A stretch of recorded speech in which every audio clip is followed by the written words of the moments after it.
Okay, I'm going to start letting people in then.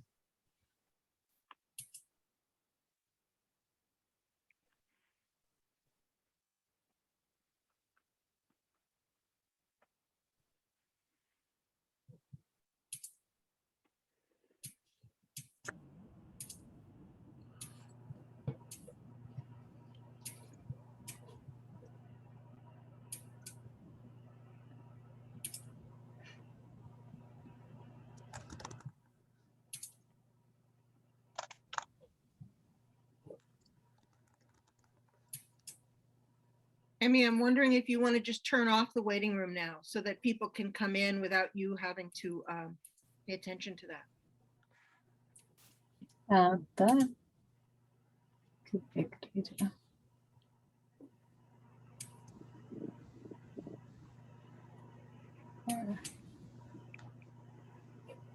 Okay. Good afternoon, everybody. We are super happy to have you here today. My name is Emmy Anderson, and I'm the network coordinator for the Cooperative Maine Business Alliance. Today, we're welcoming you to the Cooling Down a Hot Mess, a conflict management for boards and boards management and staff workshop. Before we get started today, I would like to go over these workshop agreements with you. And first, I want to make sure that everyone is in understanding of that we are recording this workshop. And if you are uncomfortable with that, it's okay to turn your video off. If you are comfortable introducing yourself by putting your name and affiliation in the chat, that would be great. And throughout the workshop, please keep yourself muted and listen deeply and stay engaged. There's going to be a lot of interactive sessions throughout the workshop today, and your participation is highly valued. And if you have any questions regarding tech or other questions about the workshop, you can send me, Emmy, a private chat. And then towards the end of the workshop, we ask you to please fill out a feedback survey so that we know what you thought about the workshop and if there's anything that we can improve on. And today's workshop will be led by Leah Boyd and Peggy Smith from Clarity Services. Leah and Peggy are both certified trainers with the International Center for Nonviolent Communication. Leah is a professional mediator, a group facilitator, and communication skills trainer.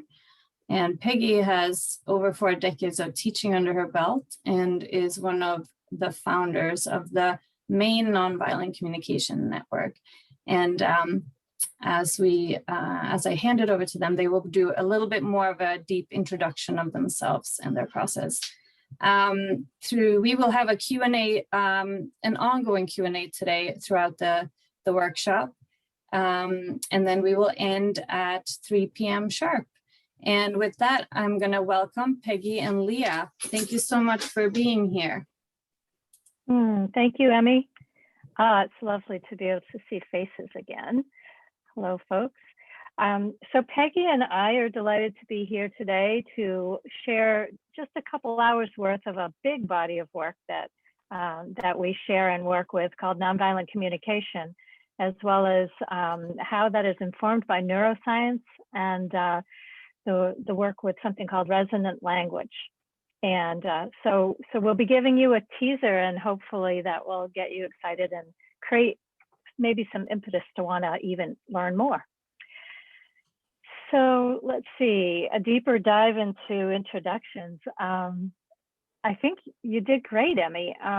We work with groups and organizations, individuals. We are all about helping people communicate well with each other and with themselves, and to be able to, I guess, move through life in a way that conflict isn't something that stirs terror and makes us want to flee the room. So you know, how to cool down a hot mess is kind of what Emmy named it, which I think is fun. And that picture of someone diving into the ice water. we've all been there where, you know, a situation seems really hot and concerning, and we're not really sure how to navigate it. And what Peggy and I bring today is some things that are some skills and some awarenesses that are actually really helpful.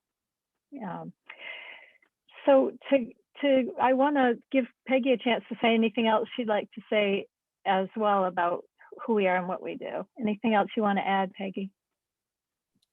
No, because I really want to get into the You want to do it.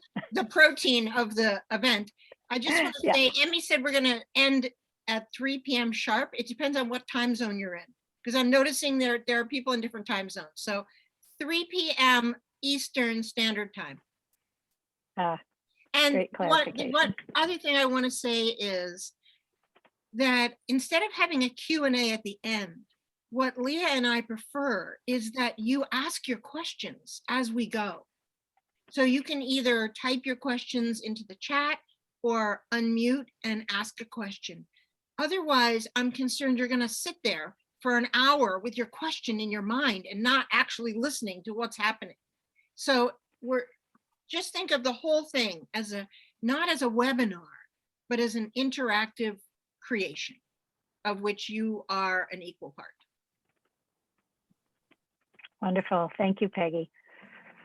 So to get you warmed up today, we would like to start with some breakout rooms. And we're going to place you into a breakout room with a few other people and ask you to talk with each other for about 10 minutes about what makes conflict challenging. I'd like to ask you to designate someone in your group to take notes, because when we come back as the full group, I'm going to ask each group to share one or two things that came up in your group. So take your notes, and then we'll get those, like I'll get those on a document so that we can look at them. All right. So Peggy, how are you doing with setting up breakout rooms? Oh, you're muted. Just give me another minute so I can. Yep, let me check in with the folks that are on the call. Is anyone wanting any more clarity about what you'll be doing in your breakout room?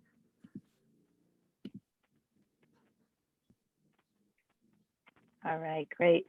Yeah, so it's just a chance to just chat, kind of warm up and chat freely, see if you can get as many voices into the conversation as possible. You'll have 10 minutes. All right, when you see an invitation on your screen to join a breakout room, please take that opportunity. Except for you, Leah, don't take the opportunity when you see it. Okay, I won't.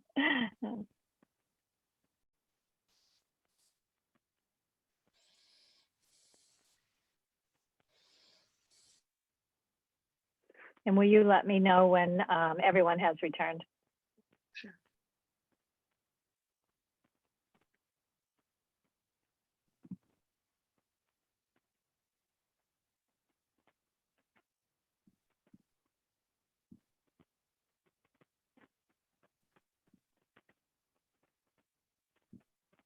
I didn't track exactly how many people went out, so I think we're close. Okay, great. Welcome back, everyone. I'm imagining there were some pretty interesting conversations out there in breakout land, and I would love to hear a little bit about it. And so what I'm going to do is put up a whiteboard so that I can capture some things you say. And what I'd invite is for each group to tell two things that came up in your group, and each time a new group goes, if you would only add new information. So perhaps many of the groups will have come up with probably a lot of the very same challenges. We just want to get a representative sampling here.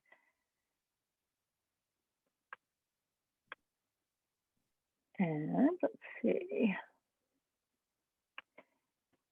So is there a group that would be willing to begin?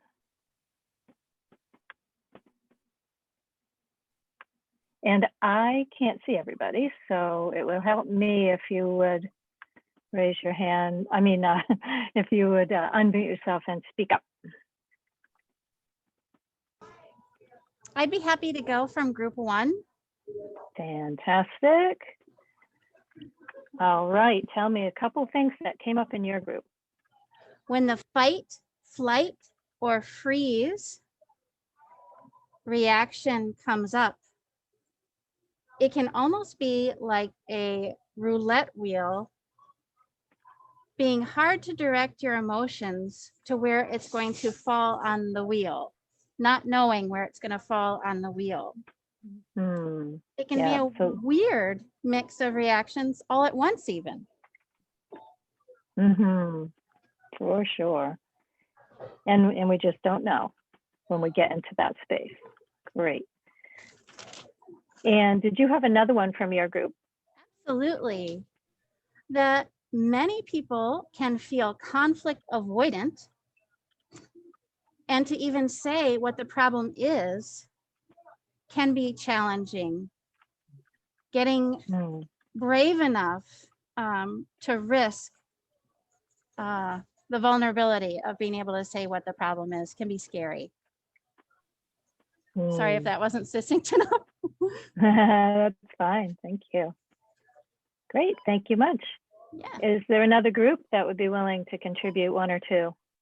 I can do that if you want me to right now. I think I we would were love that. Were we group 3?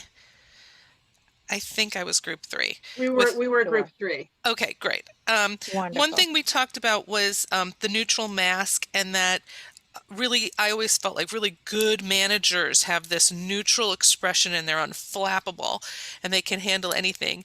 But then Kyla was great to mention that sometimes the neutral mask can work against you, because then nobody knows that you have a vested passionate interest, or that you have what you're feeling, that it can be undisclosive, to the group as well. So there's a double-edged sword with that. And then we talked about the need to be liked and how that can affect and charge, and it makes the stakes higher when you're in a conflict situation. As if you're in a situation where you don't know the people and you're not friends with them, or you don't have an established relationship to maintain, it becomes easier to be controversial. Great. Thank you. Is there another group that would be willing to chime in?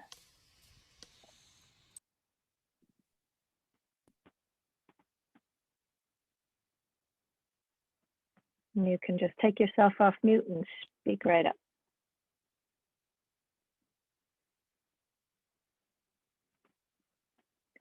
We're looking for anything that's a little different from what has been said so far. From group 4, we talked a little bit about how it's important to take the time to respond and not simply react. Great. Anything else from your group? The only other thing I jotted down was that it's important to keep practicing. Yeah, just the fact that it takes practice kind of gives us a sense that, okay, it's a thing that's not so easy. We need to practice it. Anybody else want to chime in from their group?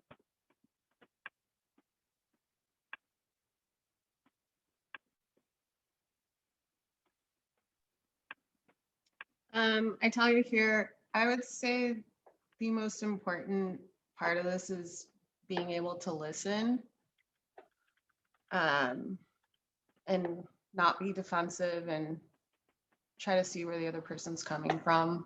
I think that's really hard and challenging for some people when dealing with communication. Great. Thank you. Anything else?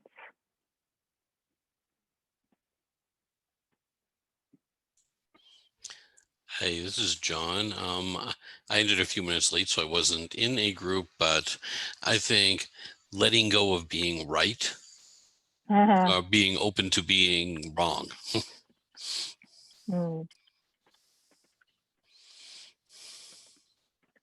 Open to being wrong. Great. Thank you. Anything else?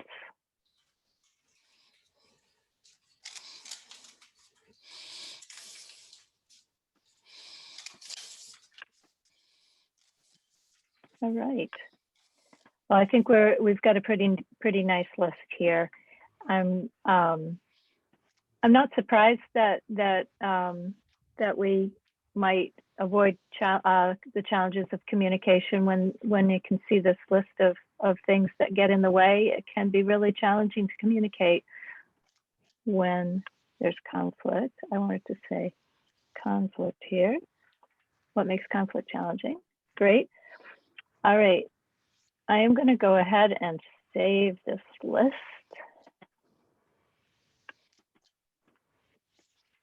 And take down the screen share. Super. All right, thanks everybody.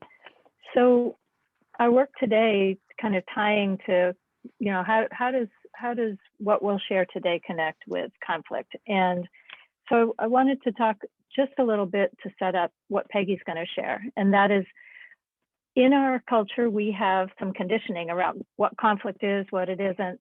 And so this conditioning tends to tell us that in conflict, there's always somebody who's right and somebody who's wrong, or somebody who will win and somebody who will lose. And we've heard that term, perhaps, the zero-sum game. And this is kind of an idea that a gain for one is going to have a corresponding loss for the other.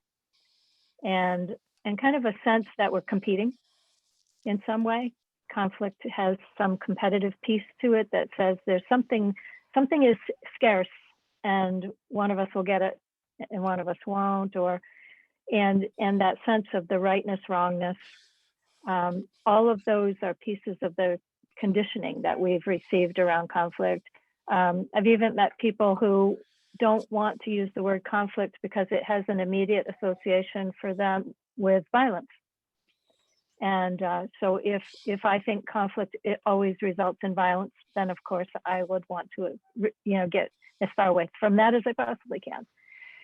So we're moving toward and interested in sort of revisiting a more ancient wisdom around conflict, I think, something that our ancestors knew about and something that we're well wired for, which is more toward cooperation, and the sense that if conflict arises, we can cooperate towards solutions, and that rather than necessarily seeing a right and a wrong and a win or lose, but rather together turning toward a shared dilemma and seeing that we can cooperate toward a solution that is good for everybody, is much more sustainable in the long run, gives much more satisfying outcomes, and that we actually are wired for that and evolved because we could cooperate. So this is where we're going today, looking at resonance, looking at the forms of resonance and how they support us in times when our biology is stimulated, in times when we're experiencing some reactivity, and how we can calm ourselves, how we can help each other calm in those times when we're not seeing things in the same way. So I'm going to pass it, I think, now to Peggy, and she's going to go ahead and take it away. Thank you, Leah. You're welcome. So we have found it really transformative to understand the neurological wiring that creates reactivity and what makes it hard for us to listen. So we're going to start with some basic understanding of the neurobiology that's happening when my brain is interacting with some other brain. And then we're going to move into, well, if someone is triggered or upset, what can I do? But first, we're going to work a little bit about what does it mean to be upset? What's happening in our bodies? So I'm sure you all know that in our skull brain, and when neuroscientists talk about the brain, they actually now mean our entire nervous system. And when they're talking about this thing that's in our skull, they call it the skull brain, because it's only one part of our brain, right? It's only one part of our nervous system. So our skull brain has two parts, the left hemisphere and the right hemisphere. and they have different functions, and they actually are structurally different. So I'm just going to take a few minutes and share this information with you. Oh, you're the one I want. Can you see on your screen something that says left and right hemisphere at the top? Good. All right. So our left hemisphere is also known as the doing hemisphere. It's all about action, getting things done, creating order, doing. And the neurons in the left hemisphere, they don't look like trees, but they are lined up in rows and columns like this humanly planted orchard. So the left hemisphere neurons are very structured. And their little dendrites, which are their little arms that help them send messages to other neurons, are very short, like the arms of a Tyrannosaurus Rex. So they can only communicate with the neurons that are really close to them. And the job of the left hemisphere is to learn and organize facts. It's measuring, comparing, contrasting, criticizing, finding out who's at fault, fixing. It loves to get things done. There's a problem? Come on, how do we fix it? Comparing, so one-upping, and teaching, educating. Oh, you only believe this because you don't have the facts. Let me tell you the facts. And then, of course, you'll see things my way. This is your left hemisphere. Okay, so this is the action hemisphere. And an interesting thing about the left hemisphere is that its first reaction to new information is no. Okay, so when it gets totally new information, its first response is Okay. And to know that about ourselves, when we notice that response, oh, maybe we could smile to our left hemisphere. Oh, left hemisphere, you are just doing what feels right to you. I see you. Now, we also have the right hemisphere, and the neurons of the right hemisphere are structurally very different. They're in like a mass, and their tendrils are long and they wrap around each other. And it's more like walking through the vines of a jungle. And the purpose of the right hemisphere is being. So the purpose of the left hemisphere is doing. The purpose of the right hemisphere is being. It is the place where we are looking for our shared reality. So you might say, co-ops, by their very nature, are trying to exemplify the right hemisphere. It's just that we live in a left hemisphere focused society, and our right hemisphere hasn't been shown how to do its job, which is to find commonality, which is to hold conflict as perhaps a shared dilemma. The right hemisphere is the part of our brain that thinks about things where there are no real or clear answers. So for instance, what's the meaning of life? What is the best form of governance?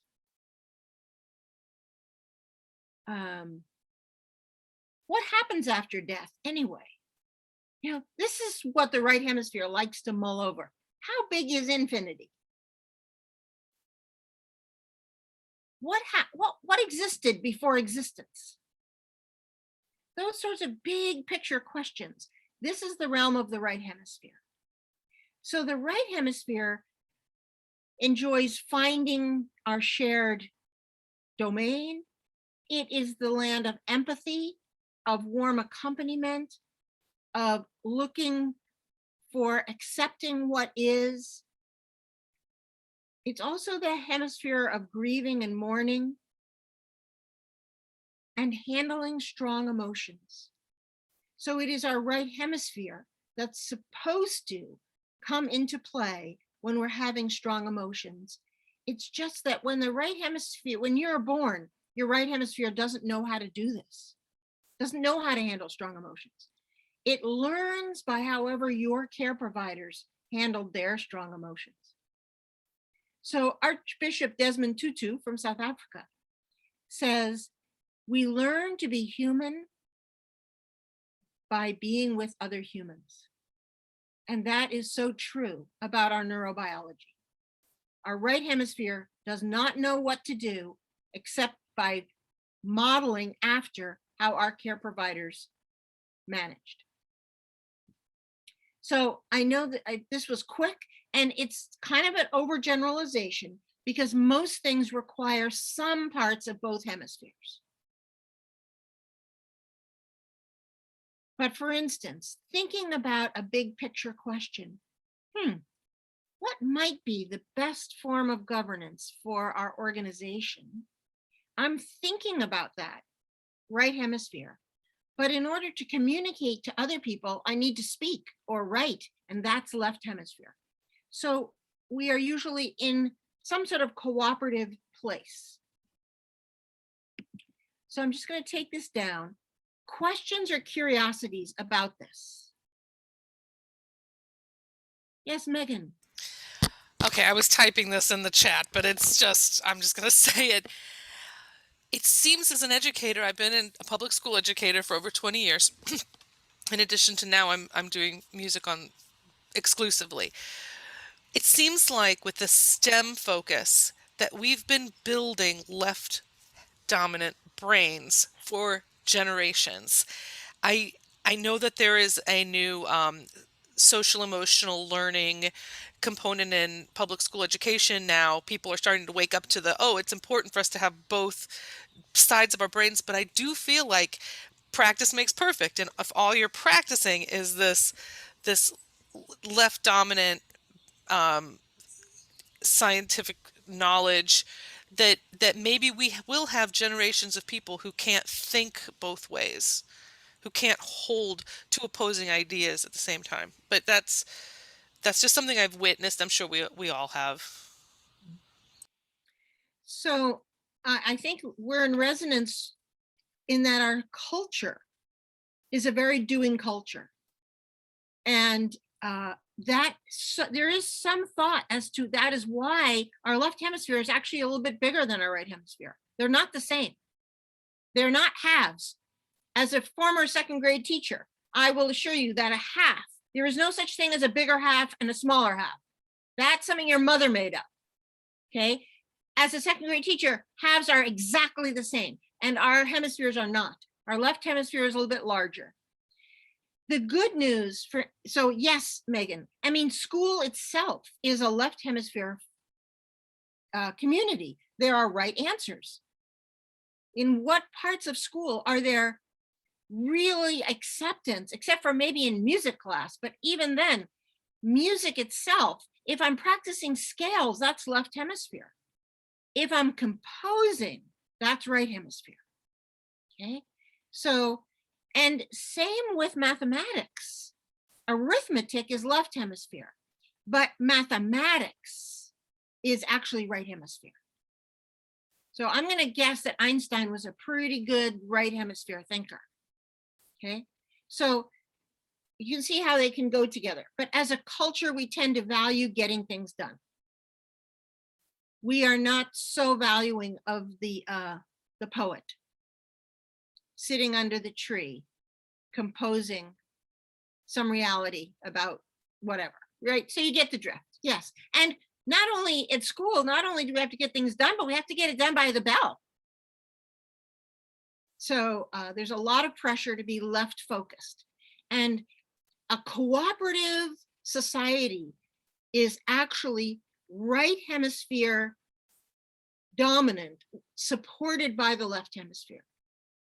And what we've got now is a left hemisphere society supported sometimes by the right hemisphere.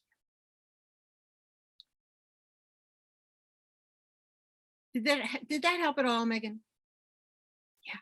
The beauty is that our brains have plasticity. I hate that name because it sounds too much like plastic. But what it means is our brains are malleable and they can learn. So even though my right hemisphere was not given the tools it needed to handle strong emotions, when I was young, I can learn how to do it no matter what my age. So it's never too late. All right, any other questions or curiosities?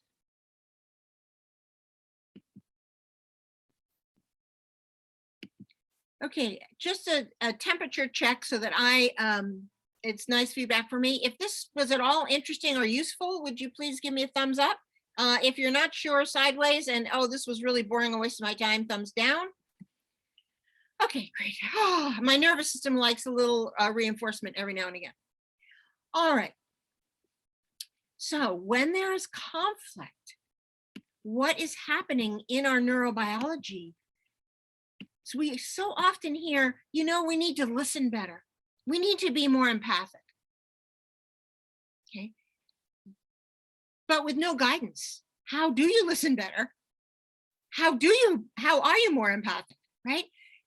We get given things like, oh, have an open body stance. Don't cross your arms. You know, oh, at one co-op I was in, I was told, oh yes, we teach all of our staff, always look the person in the eye. Wow, which was startling to me, because to me, eye contact is so culturally influenced. In some cultures, to look someone in the eye is incredibly confrontational. And I also think there's a gender conditioning here. So anytime someone says, this is how, you know, do it this way, my nervous system starts getting anxious, right? So let's find out what's happening in our bodies when our nervous system gets anxious. There's a scientist named Daniel Siegel who began really being interested in what happens in the brain when it's interacting with another brain. And he developed a little model called the brain in the palm of the hand. So I'm going to invite you to learn something about your brain by putting your forearm up. Your forearm is your spine, part of your brain, right? Because it's part of your nervous system, or what's in your spine is part of your nervous system. The part of your hand that's right at the base of your thumb, the kind of fatty part right there, that's the part of your brain that does what you don't have to think about. Digesting, breathing, it is all controlled right here. Then if you fold your thumb across your palm, this is called your limbic system. And there's no test here. I just want to calm any nervous systems that got anxious in that moment. The purpose of your limbic system is to keep you safe. I call it the car alarm of the brain. And about where your knuckle is, there's a little area called your amygdala. And your amygdala is the size and shape of an almond. And it has two jobs. One is to scan every moment. Am I safe? Do I matter? Am I safe? Do I matter? Am I safe? Do I matter? Am I safe? Do I matter? Am I safe? Do I matter? It never gets tired of asking and scanning for that information. If the amygdala begins to think that I am not safe, it asks the body to produce adrenaline or cortisol, depending if I'm going to fight or run. Okay. Now, the human body is not made for a constant state of adrenaline and cortisol. It is supposed to get a burst of it when there's an emergency, like there's a saber-toothed tiger. Adrenaline, okay? But it's not made to live with a constant drip of adrenaline and cortisol. The other thing about the amygdala, this is where some of our trauma memories are stored. Our unresolved trauma memories. And the amygdala has no sense of time. So if something happens that stimulates an old trauma memory, like someone talks to you in a tone of voice, like your grandfather, and your grandfather also tended to hit you right after he used that tone of voice, someone has to just use that tone of voice and your amygdala is going, ah, because it hears that tone of voice and remembers the pain as if it had just happened, not that it happened 4 decades ago. The amygdala has no sense of that. All right, now if you fold your fingers down, this is your prefrontal cortex. This is the part of your brain that reasons. Oh, if I do this, this is liable to happen. If I do that, that's liable to happen. what might be the most productive thing for me to do right now? This is all in your prefrontal cortex. However, our prefrontal cortex is not fully developed until our mid-20s. So that might explain why you made certain decisions when you were 6 or 9 or 15 or even 21, right? You did not have a fully developed prefrontal cortex. Now, the prefrontal cortex needs oxygen to work well. If it does not have enough oxygen, it's not thinking straight. Now, remember, if the amygdala is alarmed, it increases the adrenaline and cortisol in our bodies, and therefore there's not as much oxygen. And so Daniel Siegel says we flip our lids. I'm not saying your prefrontal cortex actually flips up in your skull, but it means you lose access to your prefrontal cortex. As long as your amygdala is in alarm, it is very hard to utilize your reasoning capacities. Now, one other piece. For the last year and a half, we have been involved in a global pandemic. Has anyone noticed that other people, maybe not you, but everyone else in the world seems to be a little edgier than they used to be? Just a little more cranky, just a little hair closer to going, ah, right? That's because there are 14 billion, because we each have 2 amygdalas, 14 billion amygdalas on planet Earth that are all in a state of alarm. They may not be in full-blown alarm, but they are in alarm for good reason. There's a global pandemic. We are not safe. And even if your left hemisphere tries to tell your amygdala, oh, don't worry, we're safe, your amygdala is not fooled. Okay? And we have other issues that are going on that create a sense for our amygdalas of alarm. Okay? Our amygdala understands climate change, even if our prefrontal cortex hasn't wrapped its little brain around it yet. Okay? So this, what creates this sense of alarm is called our window of tolerance. So if we have a lot of oxygen in our brain, if we know how to soothe ourselves, we widen our window of tolerance. But when our amygdala is alarmed, our window of tolerance gets much smaller, and we respond differently. Okay, let me take any questions or curiosities about this.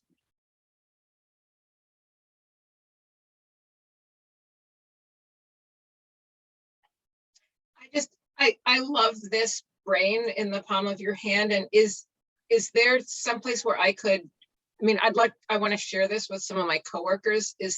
Can you give us a link or something so that we can recreate this? Yeah, so one thing is I'll send Emmy the file. I'll show you what it's going to look like. You'll get this file. But you can also see Daniel Siegel on YouTube doing the brain in the palm of the hand. And in fact, because he's been doing it now for several decades, you can either watch him get younger or older, doing the exact same thing, depending on what order you watch them in. Okay, Maggie, so you have different, and it's very common now. I think if you do any kind of search, you will find examples, but I'll be sure to send this to Emmy. Thank you. Yeah. Anybody else?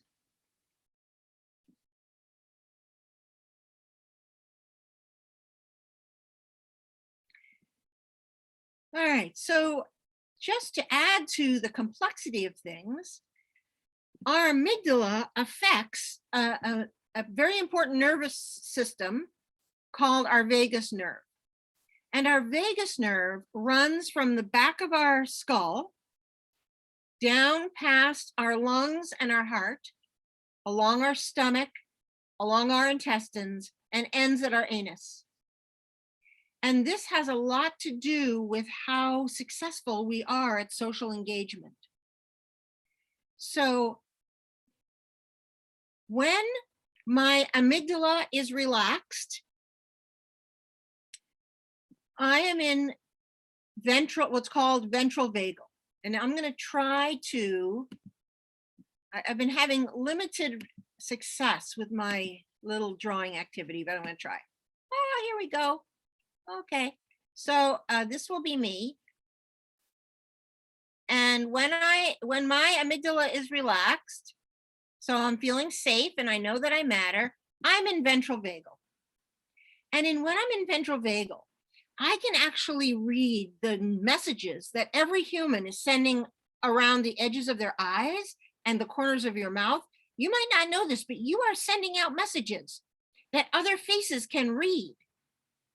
Even when you think you're being stony and neutral, other people, if they're in ventral vagal, are reading how you are. Your heart rate is variable. So depending on what you're doing, your heart can respond. Your blood pressure is variable. Depending on what you're doing, you are able to digest and you're able to hear the nuances of the human voice. This is ventral vagal. Now, would you go away now? Okay. No, I didn't mean to send you away when I did. I thought I had something. Now I'm not sure how to get it back. Annotate. That's what happened. Okay, there we go. Sometimes no, that's what I want.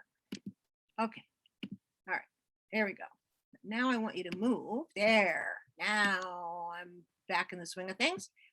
So if something happens and my amygdala gets concerned, I move into what's called fight flight.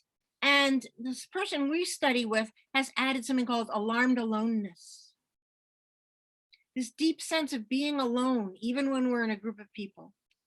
This means my limbic system is activated. And when that happens, the vagus nerve changes and I can no longer read the subtle messages next to the eyes. I begin to see even neutral faces as hostile. I was thinking about that when people said, oh, a good manager can keep a neutral face. If someone's in a limbic response, they're going to read that neutral face as a hostile face. And depending on how deeply I'm in fight and flight and alarmed aloneness, I stop being able to actually hear people very well because my ears are changing for the sound of a saber-toothed tiger. So if I'm in a real strong fight, flight, alarmed aloneness reaction, I can't hear you. So if you're saying to me, well, calm down, take a breath, I may not actually even hear you. My blood pressure goes up, my heart rate goes up, my digestion decreases.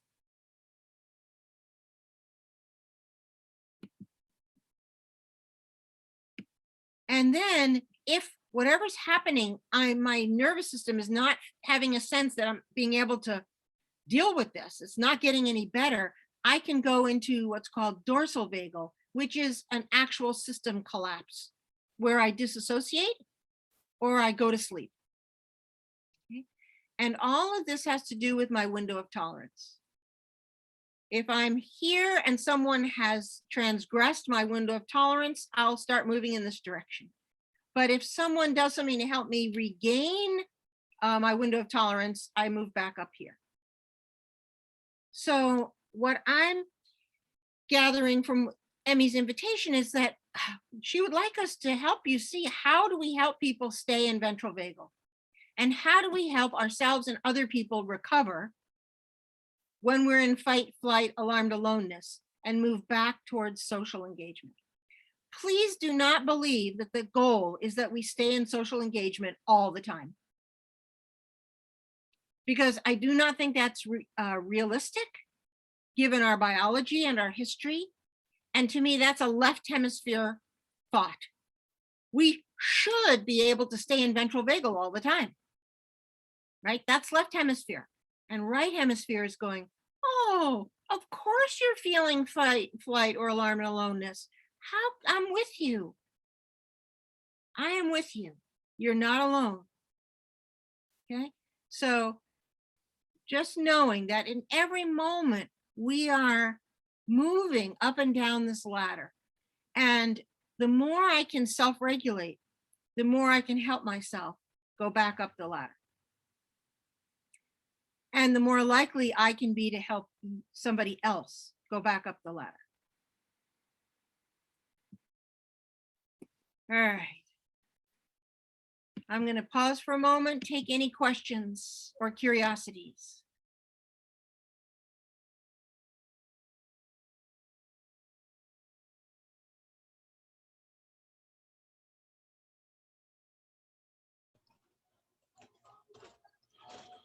I'm curious about your background. You mentioned being a second grade teacher, and you mentioned being connected to co-ops. And I'm fascinated with everything you're speaking about, and really intrigued by the path you've taken to absorb this. If it's just something that you're interested in and you do a lot of reading, or if you've actually followed a career path. And I'm asking not in a way like to identify whether or not you're worthy. That is not it. It's more of, this is fascinating. I wonder if I could do this too someday, and what direction would I take? Jennifer, we should have tea sometime. The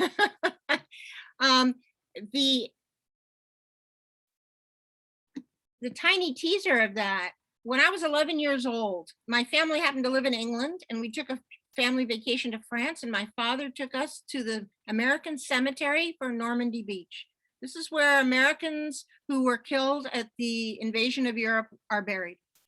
And it was a very striking experience for me. And I saw these acres and acres and acres of tombstones, all very neatly laid out, and thought each one of these is somebody's child. Each one of these is somebody's friend or cousin. Each one of these is somebody's beloved, even if they never met their beloved yet. So someone's never going to meet their beloved because they're here. And I said, there must be another way for humans to resolve their conflicts. And that started my life's journey that led me here. And it was very twisted. You know, I grew up in the 60s and 70s, and I thought, okay, I'm a woman. I don't want to be dependent on a partner. So what, I either can be a nurse or a teacher. And so I didn't like blood, so I decided to be a teacher. But I discovered nonviolent communication a number of years ago. I heard the creator of nonviolent communication, a man named Marshall Rosenberg, I heard him talking on the radio. And I said, after I listened for a while, I said, you know, he and I think exactly the same. I just didn't know I thought that until I heard him say it. And so I became a nonviolent communication trainer. And then a number of years ago, when I say we, Leah and I, had the good fortune of meeting another trainer whose name is Sarah Payton, and she is a neuroscience educator. So, you know, just stay open. Life will bring you the teachers you need. Megan, I think I saw your hand before. I just stuck it in the chat again. Is there any research on how humor can help people move up and down that vagus nerve? Yeah, we'll get to that in just a couple minutes, as soon as we pick up any other questions here. Any other questions or comments? All right, let me do a reality check. How do you see any relevance to this in your work in co-ops or in your work as a human being in life? We still on a usable path. All right. So,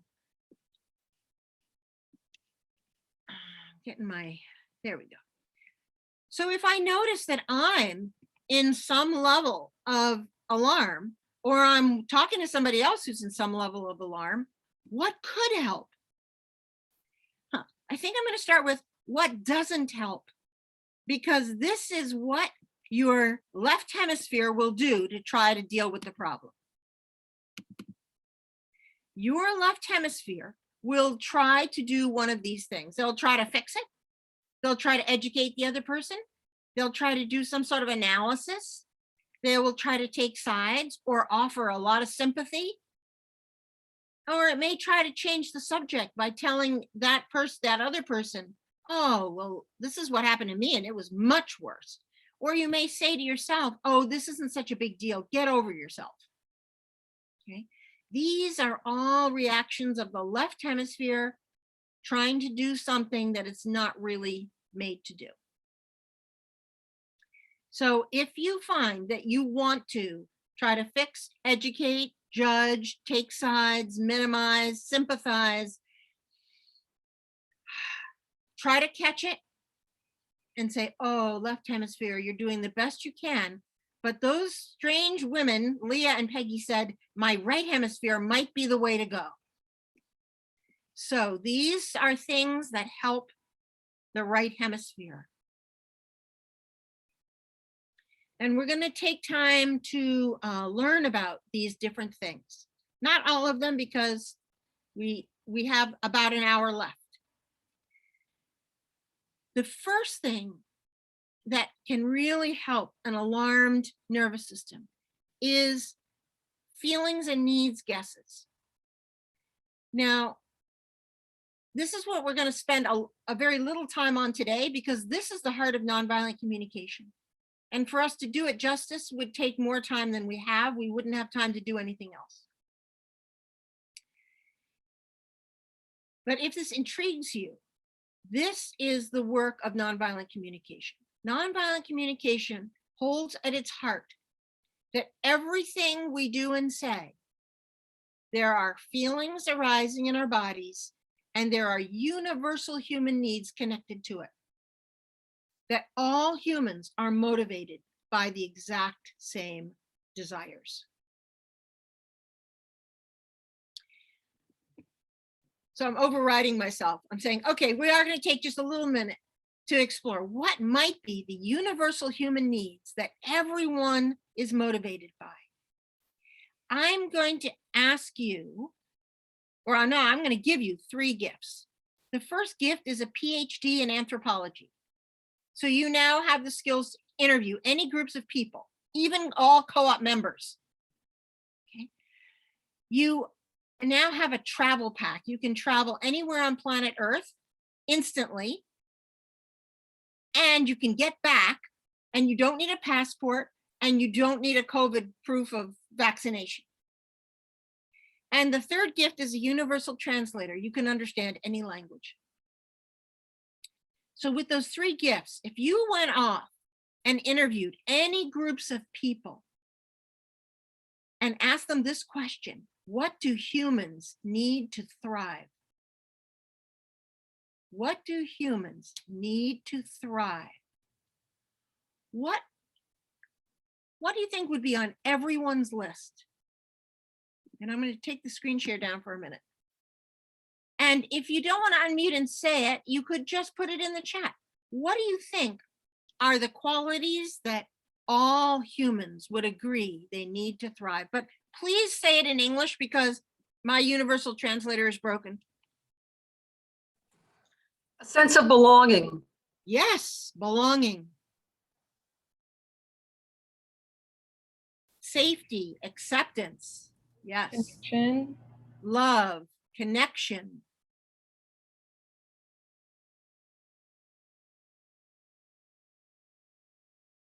Anything else? Purpose? Yes, meaning and purpose. Everyone wants to have a sense of meaning and purpose. Yes. Okay, maybe this is the obvious. Food, these are co-op workers, right? Food, air, and water. And I like to say clean. We actually need clean air, clean food, clean water. Yeah. I said food and shelter. Oh, I just read an article this morning about how people's levels of anxiety went down when they even just got these little stimulus checks, and they were able to pay off bills and buy food to feed their kids and get the medicine that they needed. yeah. So, and I think, Maggie, what you might also be pointing to is ease. Humans are motivated by a sense of ease and also a sense of well-being. If I can provide food for myself and my beloveds and medicine, then I'm contributing to well-being, I'm contributing to ease. In the chat, it says being heard. Yes, and hearing. Things go in both directions. I have the desire to hear and be heard. I have the desire to be seen and to see. Okay, great. So this is a taste of nonviolent communication, that everything we do and say, even when we disagree with someone's behavior, there is a universal need underneath that behavior. And can I learn to be curious about that? This is a way that I can feel a sense of connection to someone even when I disagree with them. This is a core of what we're talking about. I cannot cool off a hot mess if all I'm doing is judging you for being a jerk. Okay. Can I, even though your behavior is way outside my window of tolerance, can I remember, oh, there's some commonality between us. I wonder what it is. I wonder what this person is valuing right now. And from a nonviolent communication perspective, even violence has beautiful human needs underneath it. It's just that the person is not connected because they're not in ventral vagal. Okay. All right. So I encourage you, if this at all intrigues you, take a deeper dive into nonviolent communication. Now, body sensations. This is a really important and valuable strategy for self-regulation. So we're going to just take a moment, if you're willing, to humor me. And I'm actually going to invite you to either close your eyes or turn away from your computer screen. Either one, or cover your eyes if you don't want to close your eyes, or just turn away from your computer screen. Notice that you are a breathing being. Notice what part of your breath is the easiest for you to connect with. Is it the movement of the air at the tip of your nose? Is it the passage of air through the back of your throat? Is it the rise and fall of your abdomen?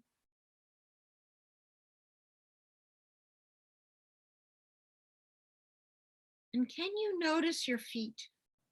Where are your feet? Oh, hello, feet, you're still there.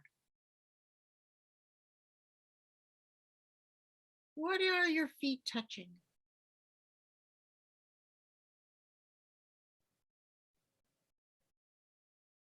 Do you have any other contact points? Like if you're sitting, can you notice your contact points with your chair?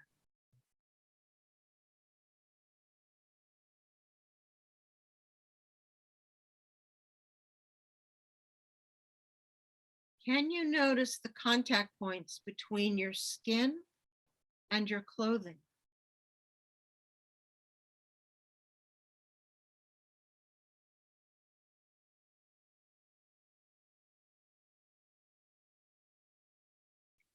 And now I invite you to just explore around inside. Are there any parts of my body where there is tension? Where there is a sense of discomfort? Perhaps some tightness?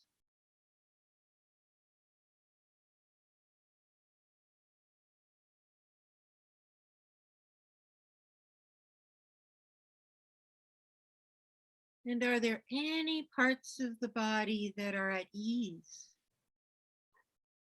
that feel relaxed?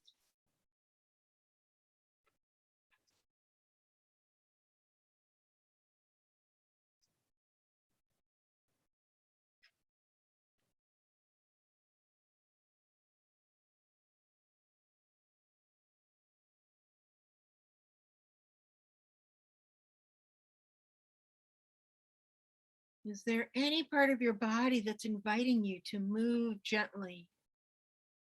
Perhaps to loosen up a tight area or to sink into a comfortable area.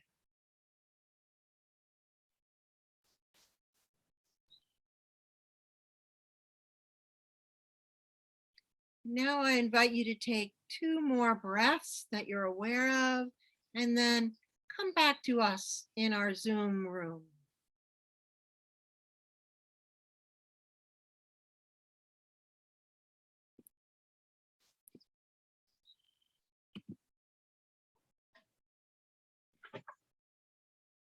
Are there 2 or 3 people that would be willing to share? How was that for them?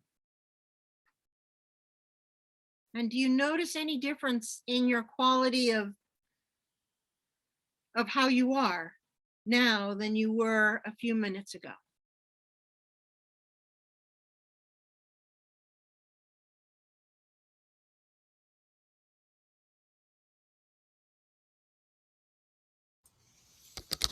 I'm ready for my nap. Yeah. So I'm wondering, Megan, if what your body notices, oh, wow, I'm actually tired. I've been doing my left hemisphere thing, being at work, doing what I'm supposed to do. But when I take a few moments to actually notice, wow, my body's carrying some fatigue. Is that close? Thank you. Jennifer, did I see your hand before? I just feel more lined up, like everything in the right place. And I feel more grounded, settled, So present. yeah, thank you. That whole thing took about 3 minutes. So just know that at any time, you could take 3 minutes and actually increase your window of tolerance by taking a few moments and noticing what body sensations are really there. It's not about changing them. All we did was accompany them to notice them. And you can, especially if you practice, the more you practice taking 2 or 3 minutes and doing a body check-in, the more likely you might remember that in the heat of a challenging meeting, you could do that and no one needs to know you're doing it. Because you can actually keep your eyes open. Right? You don't have to, but you could. Or you could say, oh, a bathroom break.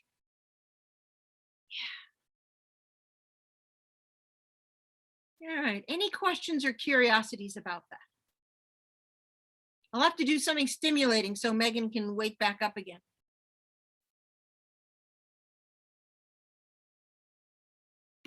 All right, not hearing anything. And Leo, you checking the chat just in case, because it's hard for me to remember to check the chat. Okay. All right, so this is, to me, one of my favorite ways of increasing my window of tolerance and also responding to someone who seems to be outside of their window of tolerance. And this is the strategy called acknowledging what is. And I will also send Emmy this file, this particular file, for you to have as a resource. Not the whole slideshow, just this file. So acknowledging what is, again, these are just examples of how to do it. It doesn't mean it has to follow this. But what we're wanting to do is acknowledge the other person's reality. It doesn't mean I'm agreeing with them. But it's not that I'm acknowledging their reality of their judgment. We shouldn't make people wear masks anymore, right? That's their thought. What we want is to acknowledge what's underneath the thought. Okay? And 3 different ways to start an acknowledgement guess. Do you need acknowledgement of how? Another starter might sound like, would your body like acknowledgement of how? This can be really important when someone is shaking or they're really tense, so that you're acknowledging their body response. Or would it be sweet if someone understood how? Followed by one of or some flavor of these endings. How heavy this has been to carry. How exhausted you are. How alone you are. How frightened or worried you are. How angry or outraged you are. How disgusted you are. How torn between two authorities you are. When I am given different authorities that say different things, it creates a lot of inner tension and narrows my window of tolerance. I've been noticing, like last week, I really noticed I was torn between two authorities around, actually around COVID, hearing, so many people in Maine are getting vaccinated. And yet at the same time, at least around where I am in Waldo County, infection rates seem to be going up. So these were two pieces of information that wasn't making sense to me. Okay, so I noticed myself edgy, feeling torn between two authorities. And then sometimes when we are not well, even when we're not sure we're not well, our body just feels out of balance. So I'd like us to actually practice, do a little practice with acknowledging what is. And what I'm going to invite us to do is being in a breakout room with 2 or 3 other people, and one person sharing a challenge, but make it a small challenge, not your most tender challenge in your life, please. A small challenge that doesn't involve anyone else on this Zoom call. I think I'm adding that to the invitation. Okay, so a small challenge that does not involve anyone else on the Zoom call, and you share it, and then the other people in your breakout room just try making an acknowledgement guess. And notice how does it feel to receive an acknowledgement guess. So Leah, I'm thinking it might be helpful if you and I modeled this a little bit. Are you up for that? All right, would you like to be the storyteller or would you like to be the acknowledger? I will be the teller. Okay. All right.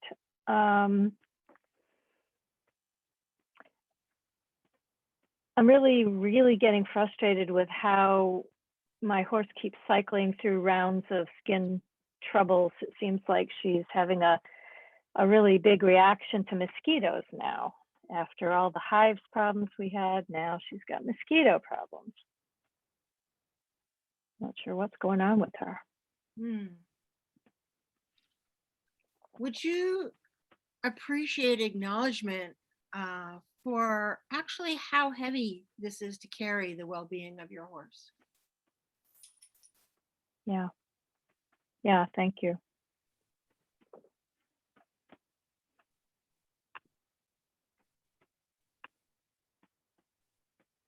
And so in our small breakout rooms, we'll have one person share a challenge, and then each of the other people in the group to just try an acknowledgement guess.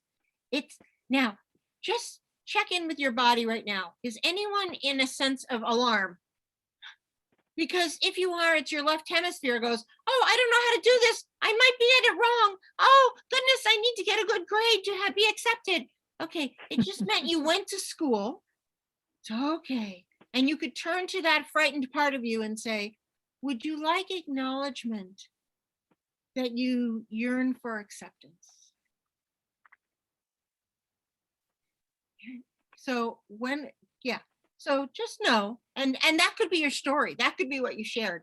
When I heard we were going into breakout rooms, I noticed how anxious I started to feel, if that was true for you. But what's important for this is that the person shares something real. not something made up. Because it's hard for it to land if it's made up. All right, I'm going to just take us off of the screen share and just take any questions people have. This is Yes, Maggie. this is not exactly pertinent to the topic, but I have a work event at 2:30. Mm. So depending on how long the breakout rooms go, I might depart now and take a little walk around my house before I have to sit at a Zoom meeting again, because that Well, isn't. that's Maggie, that's totally up to you to decide. Okay. We won't be more than 10 minutes in the breakout room, but if your body would like some movement, then please do. Choice is very important. And there will be a recording of this sent around afterwards, so I can catch the last half hour. Okay. Yes. All right. Thank you very much. I'm really sorry that I have to go, but I'm going to go. Glad that you were here, Maggie. Me too. Do it again. Peggy, do you want me to set up breakouts, or have you got it? Or Why don't you set them up while I take any questions that might be arising? do you want 2 people in a room, or 3, or? 3 if we can do it. All right. All right. Any questions? I'm gonna have to jump off as well. So I'm sorry about that, but I will be catching the rest of this on the recorded. Thank you, video. Melissa. Thank you so much. Anybody else? I see the chat from Kayla. Kayla, you're welcome to go into a breakout and give it a try if you want, or just stay in the main room with us. And Leah, let's just make it let's say 6 minutes, All right. because we have some other things we want to cover. Indeed, we do. All right. There'll be some groups of 2 and some. Oh, wait a minute.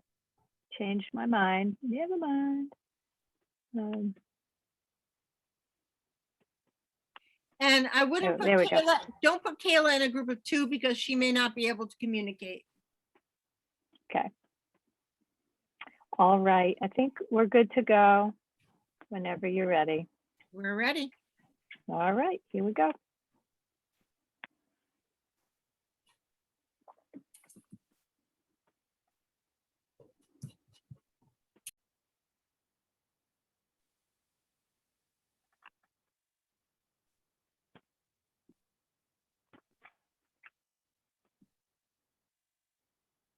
So I'd love to hear from a few people. How was that?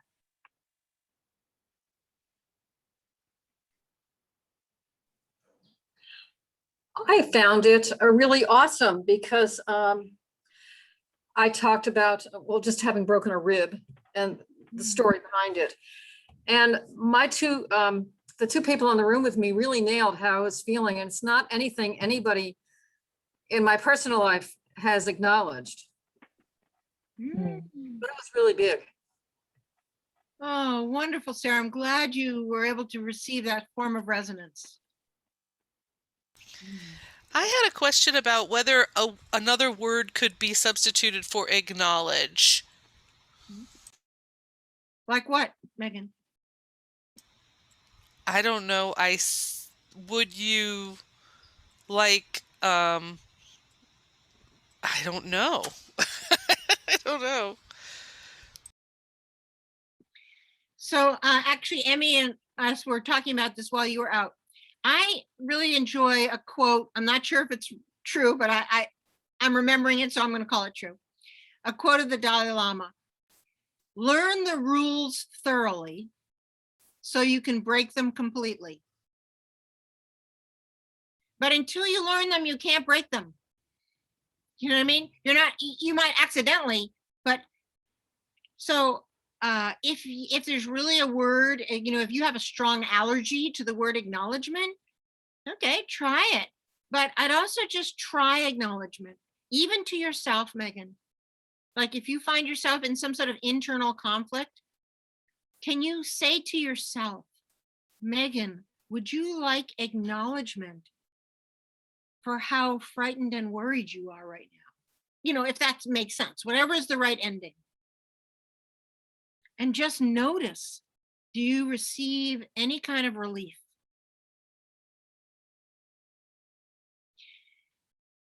And I'm going to guess that if you don't, it's because the word acknowledgement has some old meaning to you that was painful.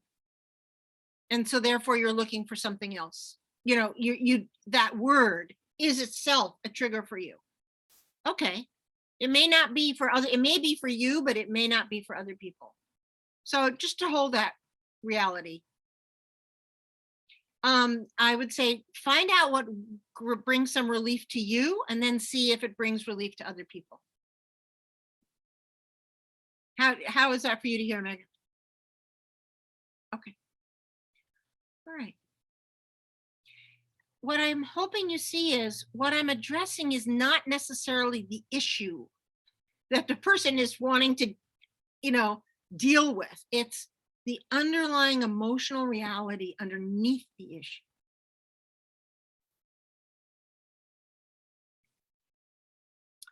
Okay, any other questions or curiosities?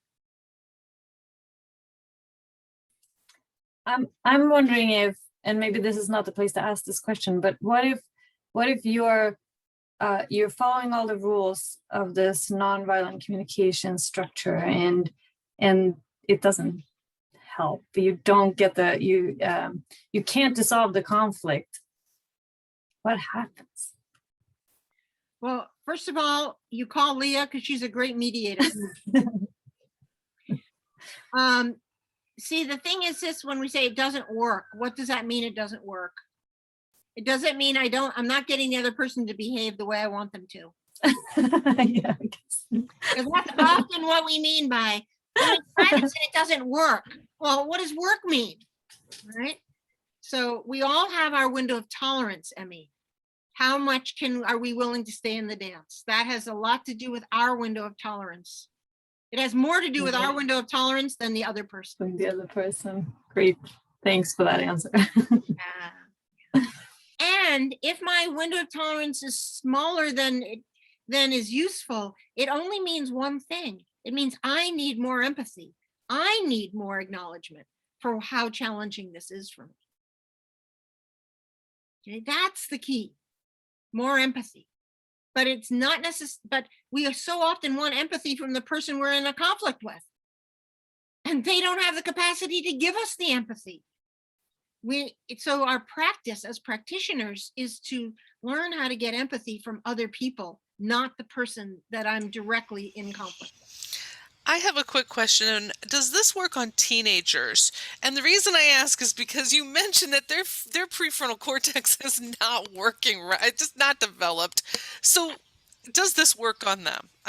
I need to know. Again, what does it mean by work on them? Does that mean that we will get them to behave exactly the way we want? Probably not. But will it give me more opportunity for them to experience my care, my willingness to be there for them, the fact that I see them, that I don't have to agree with them, but I can see them with compassion.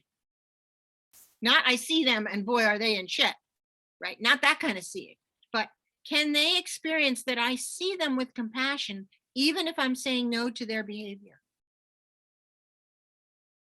And our left hemispheres are going, what? What is she talking about? Right? This is a right hemisphere response. Can I say no to you while still keeping you fully humanized? Knowing, so Marshall Rosenberg, who created nonviolent communications, used to teach, anytime I use a label for someone, I am putting a boulder between me and them. So to label someone as a teenager is a boulder. It's a separation.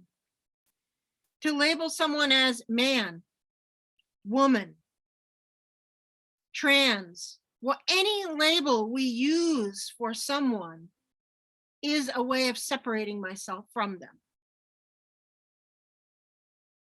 Or if it's a label to help me have a sense that I'm on the same team as them, it's separating us from everybody else. Okay, so this is a way of thinking that takes away the boulders. So, is this effective in speaking to a human being who happens to be in their 16th year. See, that's different than labeling someone as a teenager. This is a human being who's in their 2nd year of life. Does that help at all, Megan?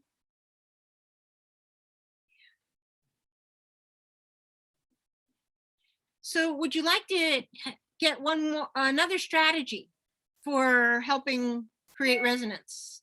Just taking the temperature of the energy in the room. You want a new strategy? All right.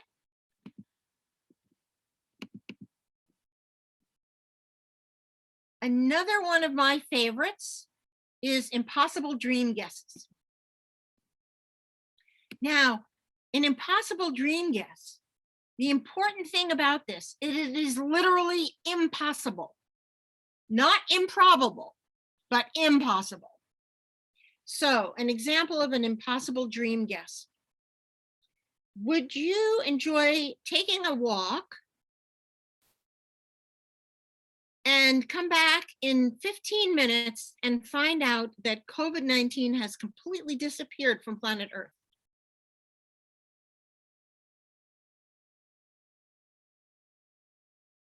Hey, what do you notice in your body when you hear that impossible dream guess?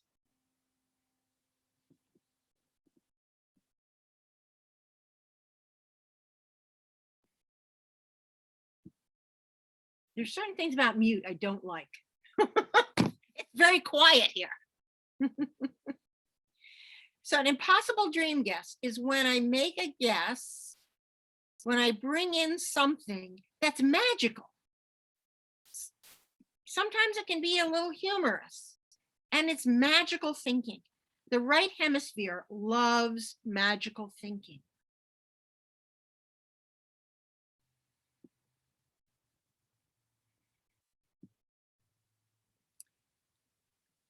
So I'm going to share a little challenge in my life, and let's see if we can get a couple of magical thinking guesses, impossible dream guesses for Peggy.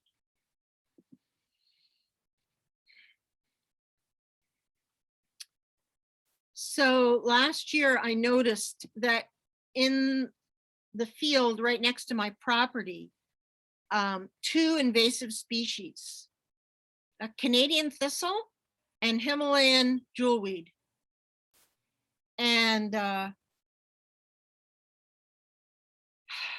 it's weighing heavily on me how to not have my property taken over by Canadian thistle and Himalayan jewelweed.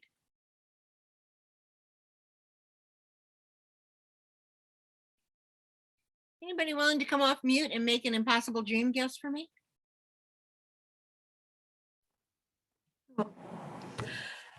Would you enjoy it if this tonight, overnight, fairies came and whisked away the Himalayan jewelweed to Himalaya and the Canadian thistle back to Canada? Yes! Thank you, Sarah. Anybody else want to make an impossible dream guess for me?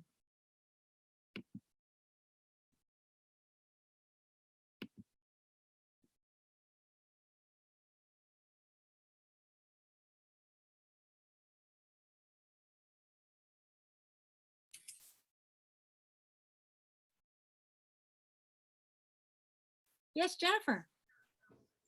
I'm curious if the impossible dream guess should relate to the challenge being shared, or should it just get you completely off into a different pathway of thinking? No. It's about okay. the challenge being shared. Okay, great. Thank you very much. Yeah. I think your fairies, Sarah, seem so, maybe they've overwhelmed everybody with the completeness of that.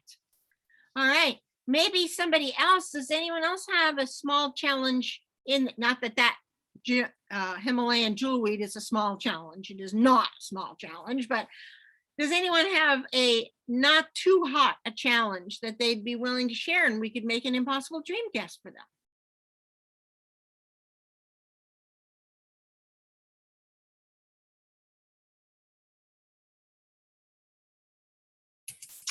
I can share. I have been waiting to find some time to clean my basement. I have a storage room down there, and it's full of crap, and I can't get to the stuff that I want to get to, and like things need to be moved at you know, like a Tetris thing. It's so I need to clean it out, and I just cannot find the time, and it's really yeah, weighing heavily on me.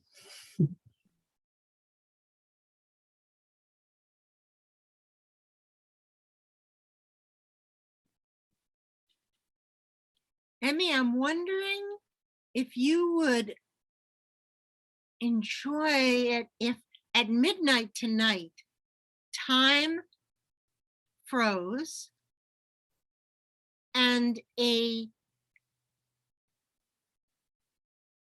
100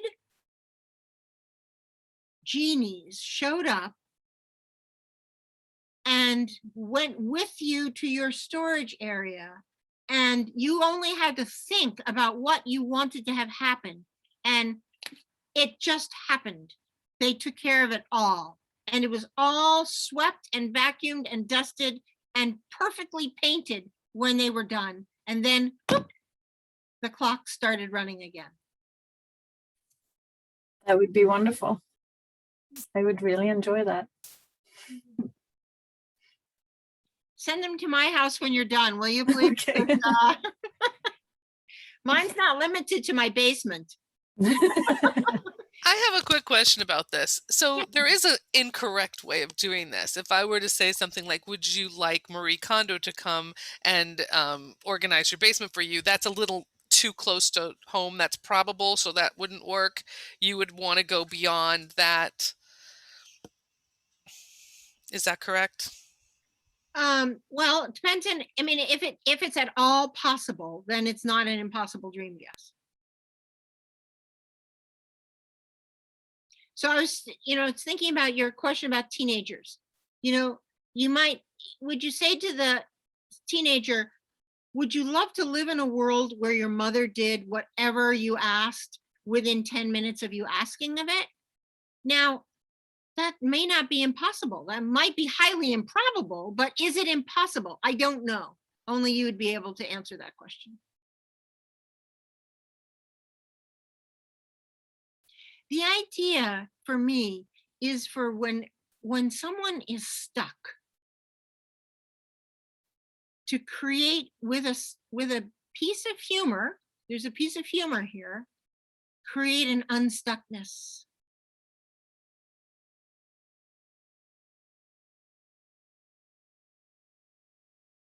Doesn't mean it's going to happen, but it's freeing up a place of energy that's very stuck in that moment.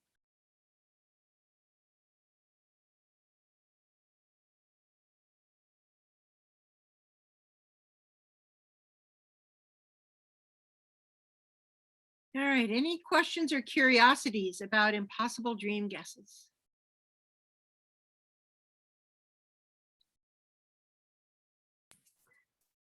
Is it just to, or I'm seeing two things here. It's like bringing in the humor to lighten the situation a little bit, and also just open up your mind to thinking about the problem in a different way, right? Is there anything that I'm missing there?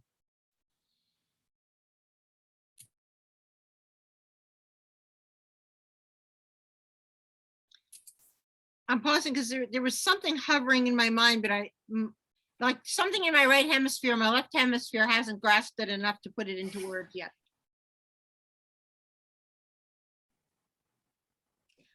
I had a comment. I imagine you need to be very careful not to come across as sounding sarcastic. Oh. Like, oh, I suppose you'd like to have, fairies come and solve your problem for you, depending on what the problem is. Yeah. Well, if you say it with that tone of voice, Sarah, I would Exactly. say, yeah, of course, this is not about sarcasm. This is about offering resonance with someone. Right. You're not using it to belittle someone. You're using it to help people see I'm with you. Mm-hmm. Yeah. Peggy, there's a question in the chat. Do the impossible dream statements ever backfire? Might someone become upset by them? Other than my own daughter, I've never had, and be careful when you try this on your offspring. Other than my daughter, I've never, I haven't had them backfire. Doesn't mean it wouldn't happen. I have had one person say to my dream guest, I don't think I'm ready for that level of lightness about this subject. So sometimes it's maybe, you know, kind of trying to sense. And the other thing is people let you know. So if that's not helping, then you can shift to something else. And if you've done it from a place of longing to be supportive and resonant, then I didn't find in that moment the shift was difficult. You know, he was just giving me information about where he was. What about if you use the words, wouldn't it be cool if this happened right now? Like you're sitting at a board table and everybody at the board is banging their head against this, and then you come up with an impossible dream guess, which is, wouldn't it be awesome if? But I don't know. Are those the correct, is that the correct lead up words, or is that going to lead me into trouble? I don't know. You let us know, Megan.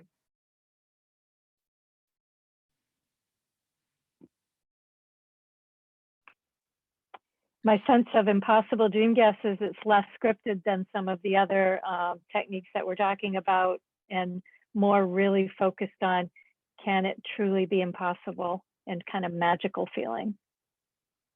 Sometimes using the words, what if this, does trigger people. What if we put on a show? You know, what if people tune out? They're like, no, that's silly. I can't go there. I don't know. Would it be delightful for us if we all stood up, took a 10-minute break, and came back and found all of what we were working on neatly typed out, arranged, and agreed to in a form everyone enjoyed? You know, whatever is the sticking point, that's kind of what you want to work with.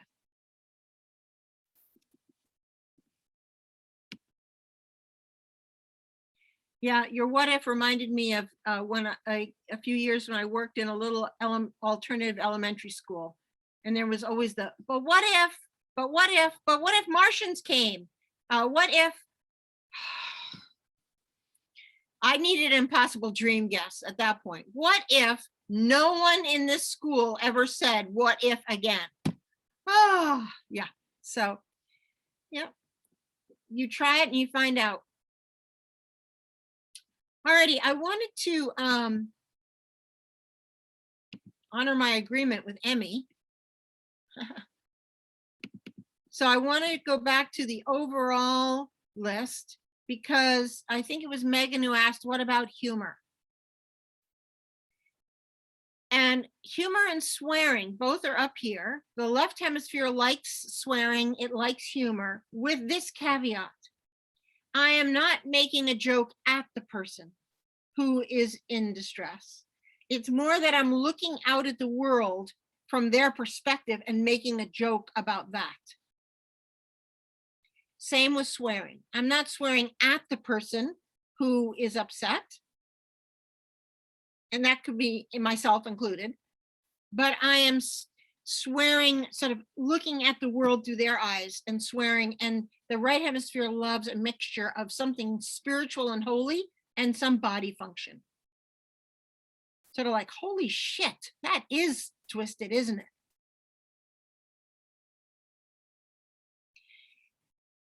And I will just say that another caveat to that is, I have found that adults who lived in homes where there was a lot of violence in their childhood, and whose parents would swear at the time that they were also violent, swearing is a big trigger. It doesn't matter how you're using it. Just the act of swearing is an alarm to their amygdalas. So you just be careful, is the main thing I want to say. So it's a yes, and be careful.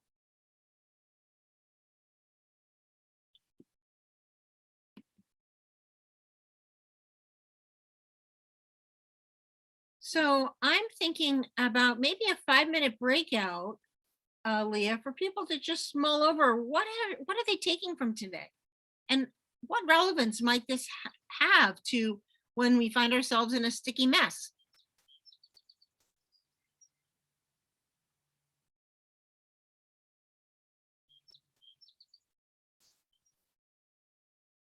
You're on mute, my friend. Ready when you are. Ready.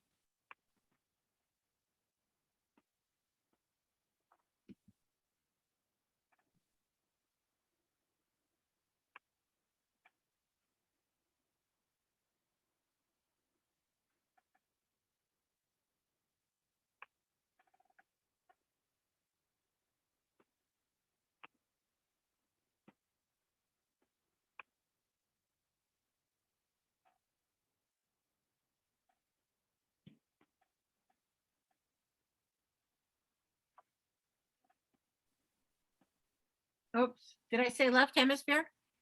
Yeah. In regards to what? I don't even know. It was with regard to swearing and humor. Oh, You great. said the left hemisphere loves those. And I meant to type to everyone. Oops, Peggy meant right, but for some reason I sent it to you. And then the moment had passed and I thought, okay. Oh, I've got like, oh, I see what I've got. Okay. I've been moving, as people drop off, I've been moving them to different breakout rooms to try to make sure that there are at least a couple people in each.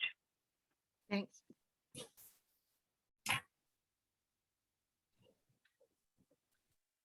Well, thank you, everyone. It's been a joy to be with you. And I'll put my email in the chat in case anybody wants to be in touch afterwards. And now I'm turning you back over to Emmy. Yeah, thank you both, Leah and Peggy, so much for being here today and giving us an introduction to this amazing field, and some suggestions for how we might be able to change our behavior and others and move forward together. I really appreciated you being here today, and I think everyone here is as well. I have put a link to our feedback survey in the chat, so we would really love it if you could fill that out and let us know how we did today with the workshop overall, and if you learned anything. See if we can maybe make changes in the future. And that's it. We are at time, and I want to thank you all also for participating and hope that you had a good time. I know I did, and I learned a lot. So thank you all. Thank you, everybody.